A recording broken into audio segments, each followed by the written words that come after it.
Assalamualaikum warahmatullahi wabarakatuh. Halo Sobat Muslim. Nabi Nuh merupakan nabi ketiga yang dipercaya dalam Islam setelah Adam dan Idris.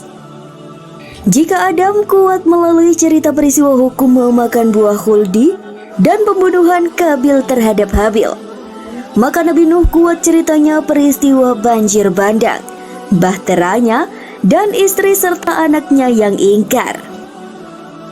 Al-Quran Surat Syafat ayat 126 menyebut Nabi Adam, Idris, dan Nuh merupakan nenek moyang terdahulu.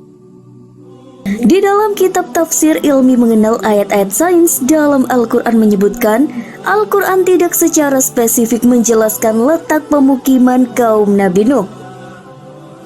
Namun, beberapa ulama meyakini mereka hidup di kawasan yang saat ini dikenal sebagai Kufah dan Irak.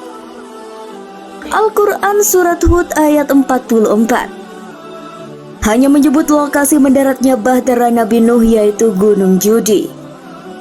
Dan firmankan, "Wahai bumi, telanlah airmu dan wahai langit hujan berhentilah."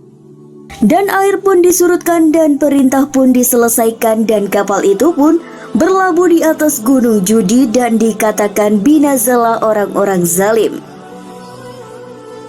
Maulana Yusuf Ali dalam tafsir Al-Quran menyatakan bahwa gunung atau bukit Judi berada di suatu wilayah yang meliputi distrik Bohtan di Turki, dekat perbatasan negara-negara Turki, Irak, dan Suriah sekarang. Dataran tinggi dari rangkaian pegunungan Ararat yang besar mendominasi wilayah ini.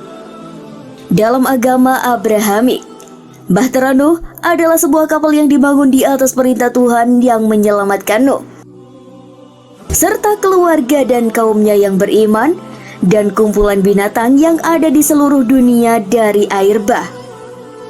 Kisah ini terdapat dalam kitab Kejadian Alam Alkitab Ibrani dan Perjanjian Lama Alkitab Kristen dan dalam Al-Quran.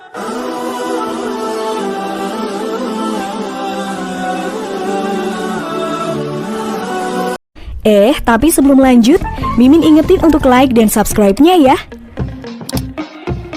Oh iya, Mimin juga mau kasih tahu nih, bagi sobat yang cakep-cakep untuk tetap merawat wajah biar kinclong, yuk pakai MS Glow.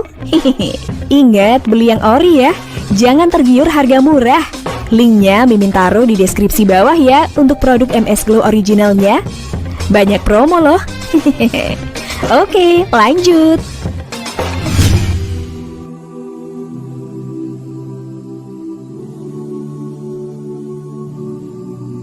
Sejumlah pemeluk Yahudi Ortodok dan Kristen berdasarkan Perjanjian Lama dan umat Muslim berdasarkan Al-Quran mempercayai bahwa kisah ini benar-benar terjadi. Namun sebagai pemeluk Yahudi Ortodok dan Kristen yang berdasarkan hipotesis dokumen menyatakan bahwa kisah yang dikisahkan dalam kitab Kejadian ini mungkin terdiri dari sejumlah sumber yang setengah independen. Dan proses penyusunannya yang berlangsung selama beberapa abad dapat menolong menjelaskan kekacauan dan pengulangan yang tampak di dalam teksnya. Walaupun begitu, sebagian umat Yahudi Ortodok dan Kristen yang mempercayai kisah ini menyatakan bahwa kekacauan itu dapat dijelaskan secara rasional. Kisah bahtera ini telah diuraikan secara panjang lebar di dalam berbagai agama Abrahamik yang mencampurkan solusi-solusi teoretis dengan masalah-masalah praktis, semisal bagaimana cara Nuh membuang kotoran-kotoran binatang, atau dengan penafsiran-penafsiran alegoris yang mengajak manusia menuju jalan keselamatan dengan mematuhi perintah Tuhan.